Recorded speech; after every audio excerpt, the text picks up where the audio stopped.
Back in 2018, head of the Assassin's Creed franchise at the time, Jean Guiadon, gave a talk at the Game Developers Conference in San Francisco. He explained how Ubisoft managed to make so many Assassin's Creed games over the years by revealing that the games are not made by one studio, but instead by multiple teams and studios across the world. In that talk, he shared an image of the teams that work on Assassin's Creed games over the last 16 years, and it appears that there is a total of 7 teams. They include Montreal 1, who made Assassin's Creed 1, 2, Brotherhood and Unity with the help of another studio, Ubisoft Singapore 1. Montreal 2, who made Assassin's Creed 3 with the help of Singapore 1, as well as Ubisoft Quebec, who handled the DLC of Assassin's Creed 3 if I'm not mistaken. Montreal 3, the studio who made Assassin's Creed Revelations, Black Flag and Origins with the help from studios like Ubisoft Sofia and Ubisoft Singapore 2, as well as minor assistance from Quebec, who worked on the Freedom Cry DLC for Black Flag.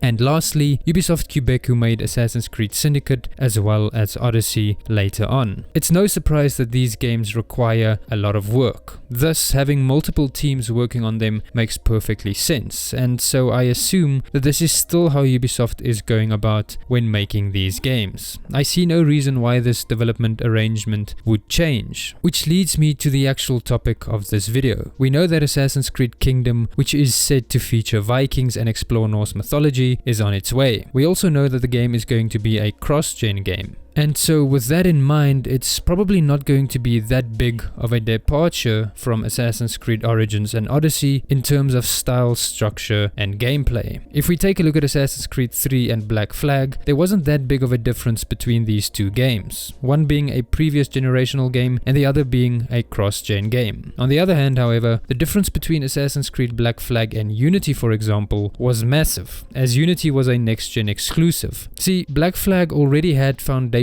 and assets to work with from Assassin's Creed 3, whereas Unity's assets and foundations were such a departure from the usual Assassin's Creed games, they were probably built from the ground up, and in the process required significantly more work and input than a game like Black Flag. The reason why I bring this up is because with Assassin's Creed Kingdom being a cross-gen game, I'm convinced that it could perhaps be handled by a smaller studio or a collaboration of multiple smaller studios, while a bigger studio is working on the true next-gen Assassin's Creed. Like Black Flag, AC Kingdom could require less input and work, as there is already a lot of foundations to work with thanks to Assassin's Creed Origins and Odyssey. Whereas a next-gen exclusive game, depending on what Ubisoft does with it, could again do something entirely new, which would require the game being built from the ground up again. But who will be the team tasked with doing that? Okay, so here's what we know thus far. We know that Ubisoft Quebec is working on Gods and Monsters, and Ubisoft Singapore is working on Skull and Bones. Furthermore, Ashraf Ismail is working on an unannounced title, which we know